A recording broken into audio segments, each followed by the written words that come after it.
শুক্রবার অখিল ভারতীয় বিদ্যার্থী পরিষদের ৭৮তম প্রতিষ্ঠা দিবস উদযাপন উপলক্ষে ডালখোলা কলেজ ক্যাম্পাসে একদিনের সেমিনার অনুষ্ঠিত হল।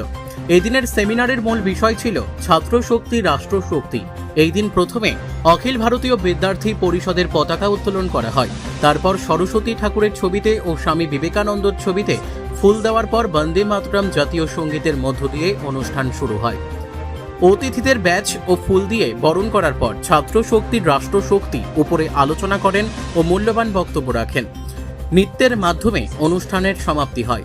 এই দিনের সেমিনারে উপস্থিত ছিলেন ডালখোলা কলেজের ইতিহাস বিভাগের শিক্ষক উত্তম দাস, এবিভিপি উত্তর দিনাজপুর জেলা সংযোজক শুভজিৎ দাস, উত্তর দিনাজপুর জেলার এসএফডি প্রমুখ অভয় সিং সহ অখিল ভারতীয় বিদ্যার্থী পরিষদের ডালখোলা কলেজের ইউনিটের ছাত্রছাত্রীরা।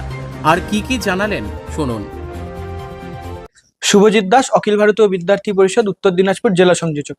আজ ডালখোলা কলেজে অখিল ভারতীয় বিদ্যার্থী পরিষদের ৭৮তম প্রতিষ্ঠা দিবস উপলক্ষে যে ৯ জুলাই আমাদের পালিত হয়, তাকে কেন্দ্র করে ডালখোলা কলেজে একটি সেমিনারের আয়োজন করা হয়েছিল। সেই সেমিনারের মূল বিষয় ছিল ছাত্র শক্তি রাষ্ট্র শক্তি। কারণ একজন ছাত্ররাই পারে দেশকে এগিয়ে নিয়ে যেতে। তাকে কেন্দ্র করে আজকের এই সেমিনার ছাত্রছাত্রীরা অংশগ্রহণ করেছিল। বাকি আমাদের যে ইউনিট ডালখোলা কলেজের রয়েছে সেই ইউনিটের কার্যকর্তারাও এই পরিচালনা করেছিল। এই প্রোগ্রাম বা সেমিনারের মধ্যে দিয়ে আমরা ছাত্রছাত্রীকে একটাই বার্তা দিতে চাই যে আমরা বলি ছাত্র শক্তি রাষ্ট্র শক্তি।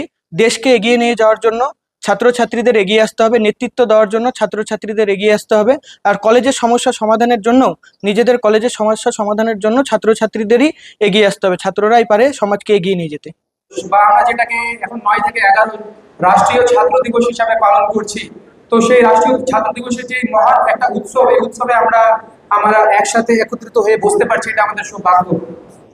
আমরা অখিল ভারতীয় বিদ্যার্থী পরিষদকে কেন জানবো, কেন বুঝবো বা কি করবো, সেটা শুভজিৎ দা ডিসকাশন করলেন, আমরা হয়তো মন দিয়ে শুনলাম। এবার বিষয় হচ্ছে যে আমাদের এই অখিল ভারতীয় বিদ্যার্থী পরিষদের 4টি গতিবিধি রয়েছে। 4টি গতিবিধি কি আছে, আমি গতিবিধিগুলোর নাম বলছি। প্রথম আছে এসএফডি, স্টুডেন্ট ফর ডেভেলপমেন্ট। আমরা স্টুডেন্টদের ডেভেলপমেন্ট রিলেটেড যত কাজ করি এই এসএফডির আন্ডারে আমরা এসএফডির ব্যানারের তলে এবিপির পক্ষ থেকে করি। দ্বিতীয় আমাদের গতিবিধি আছে এসএফএস, স্টুডেন্ট ফর সেবা। স্টুডেন্টদের যত সেবা হয়, সেবামূলক কাজ হয়, সেটা আমরা এখানে এসএফএস এর মাধ্যমে করি, এসএফএস এর ব্যানারের মাধ্যমে করি। তারপরে আমাদের আছে রাষ্ট্রীয় কলা মঞ্চ। সেই রাষ্ট্রীয় কলা মঞ্চে আমরা যত কলা, যত ধরনের প্রতিভা, সেই প্রতিভাকে আমরা তুলে ধরতে চাই, আর সেই জিনিসগুলোকে আমরা তুলে ধরিও।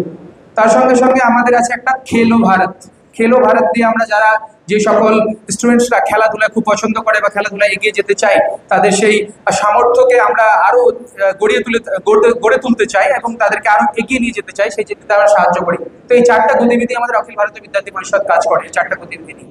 তো আমি এখন এসএফডি নিয়ে কিছু কথা বলবো, এসএফডি নিয়ে কিছু তুলে ধরবো, স্টুডেন্ট ফর ডেভেলপমেন্ট। তো আমাদের এই এসএফডি কি কাজ করে, কেউ বলতে পারে এসএফডি কি কাজ করে?